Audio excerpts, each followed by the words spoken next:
Peut-être pour brosser un portrait de ce qui existe déjà dans nos établissements respectifs. Et puis, mes éminents collègues qui sont, on va dire, bien plus compétents que moi en la matière, peut-être évoqueront les projets à venir, les perspectives qui sont actuellement en discussion, notamment avec le Congrès de la Nouvelle-Calédonie. D'autres partenaires sont intéressés, puisque David Emenin pour l'Université de Nouvelle-Calédonie, Françoise Garneau, la grande organisatrice en chef, était également présente à ces dernières réunions. Alors, peut-être pour la partie qui est la mienne, c'est-à-dire l'ADCK. Alors, dans les documents qui sont numérisés, numériques, peut-être qu'il y a une subtilité effectivement dans ce vocabulaire. Il y a évidemment des choses que j'espère vous connaissez. Il y a la revue Moivé, la revue culturelle Kanak, qui a fait l'objet d'une numérisation pour les numéros épuisés. Alors, ces documents sont accessibles via le site de l'ADCK, donc adck.nc. Donc, quand vous êtes sur la page d'accueil de l'ADCK, en bas à droite, vous avez accès au catalogue. Et là, vous retrouvez différentes rubriques, dont celle consacrée au périodique Moivé. Donc, pour l'instant, cette numérisation ne concerne que les numéros épuisés, qui sont accessibles à tous, je le précise. Et suivront, je l'espère assez vite, une numérisation dénumérisation concernant l'ensemble des autres numéros. Ça, c'est une décision qui ne m'appartient pas totalement. Passons maintenant à l'aspect plus spécifique qui nous intéresse aujourd'hui. La numérisation, qui est quand même une mode, en tout cas une volonté, une nécessité qui est partagée par beaucoup de personnes, et en particulier par les directeurs des structures.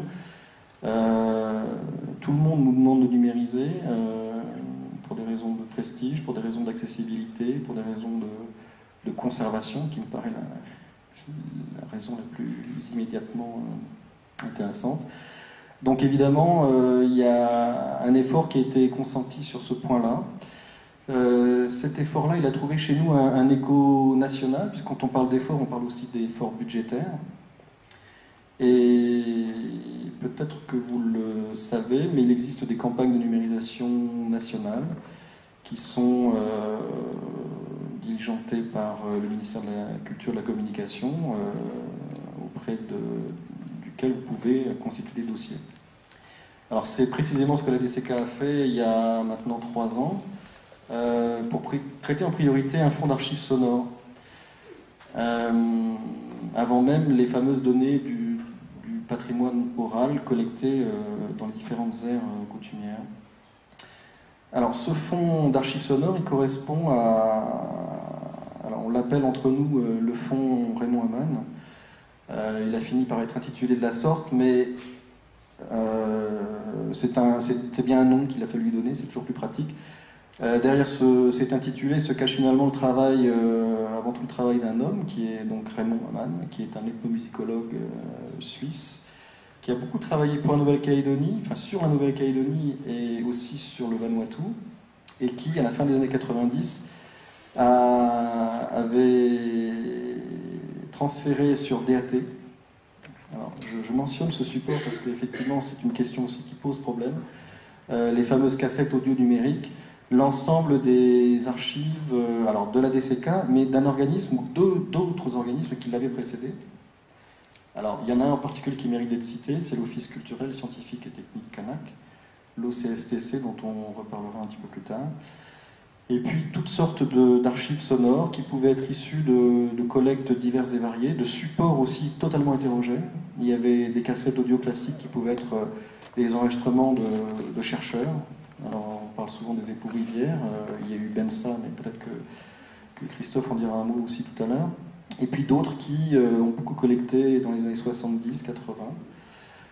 Parallèlement à ces cassettes, il y avait des bandes audio, il y avait des vinyles, il y avait tout un tas de choses différentes qui, à l'époque, avaient été transférées sur DAT et qui, par la même occasion, avec le talent et les connaissances de Raymond Aman avait fait l'objet d'une notice un petit peu pointue sur les documents lui-même, leur qualité, les types d'instruments, etc., etc.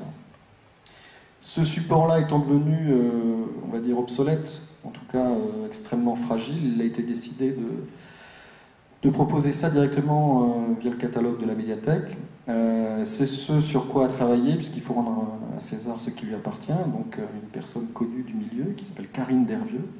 Alors, que ce soit pour le fonds Raymond Aman ou les fameuses données de collecte du patrimoine oral, c'est ce qui pose parfois problème quand je parle de ces fonds publics, c'est qu'ils ne sont pas directement accessibles, contrairement au Moavé qu'on évoquait tout à l'heure. Il y a un système de login et de mot de passe. Alors, je suis bien désolé de ne pas pouvoir vous le montrer, mais quand vous êtes sur le site de la DCK, adck.nc, vous retrouverez ces différentes rubriques, elles sont assez faciles à voir, et vous constaterez que vous avez accès aux notices. Alors, je t'entendais, David, ce matin parler de 856. C'est un lien, évidemment, qu'on est plusieurs à connaître et qu'on utilise allègrement.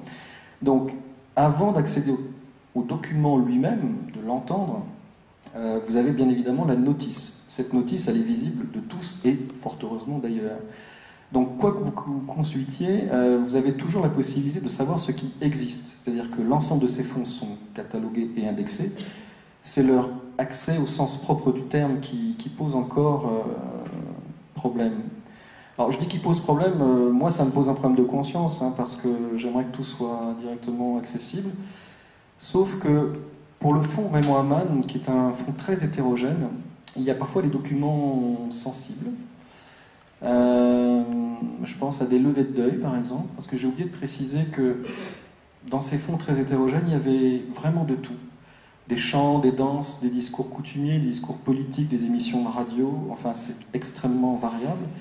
Et des discours coutumiers de levée de deuil. Donc, et bien que ces discours soient parfois en langue, pas toujours, vous comprenez que tout ça soit quand même un petit peu sensible et correspond à, sinon, des autorisations qui sont données ou pas, ou en tout cas, à tout le moins, une identification des personnes qui consultent ces documents.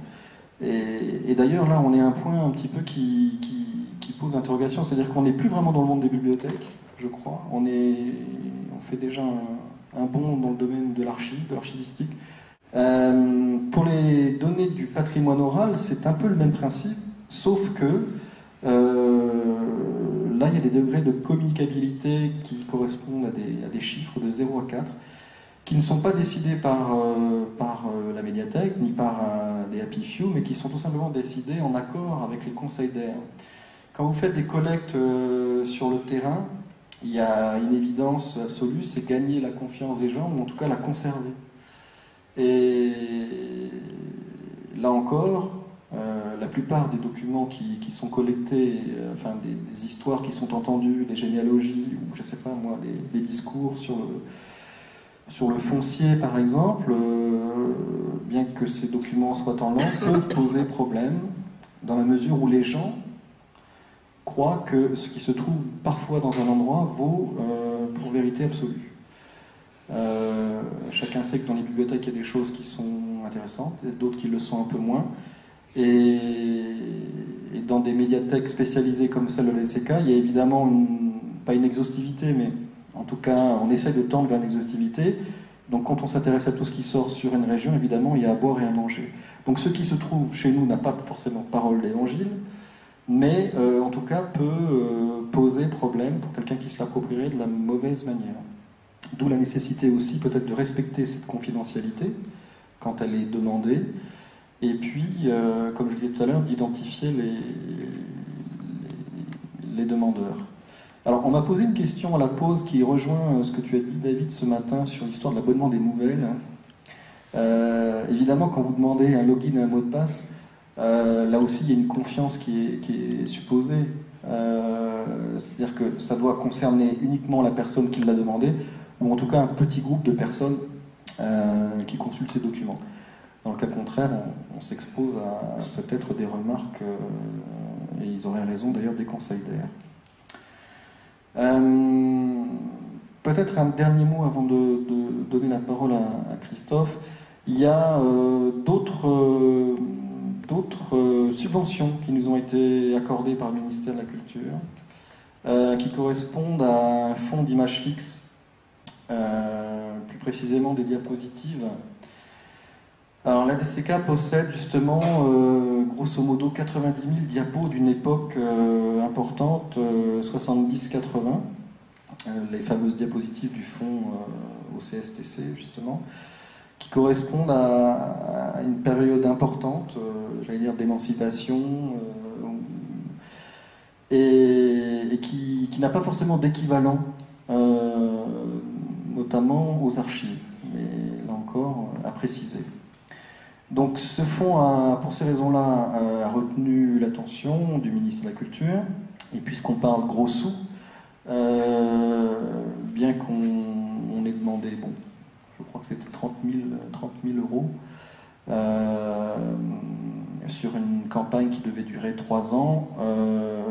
Ils ont été généreux, pas suffisamment encore, mais ils l'ont été tout de même, puisque 2 années de suite, on a recueilli quand même 20 000 euros. Donc jusqu'à maintenant, on est, je dirais, presque à mi-chemin. Il y a grosso modo 40 000 diapositives qui ont été scannées, ce qui représente un gros travail. Travail qui est réalisé par un prestataire, auprès de qui on avait établi un cahier des charges, qui travaille avec beaucoup d'entre nous ici et dont on a une relative confiance, on va dire. En tout cas, ce choix de prestataire me paraît primordial, surtout si vous faites les choses à continuité. Il y a, je pense, Christophe qui évoquera les problèmes d'hétérogénéité de format ces dernières années, notamment aux archives, qui peuvent poser problème.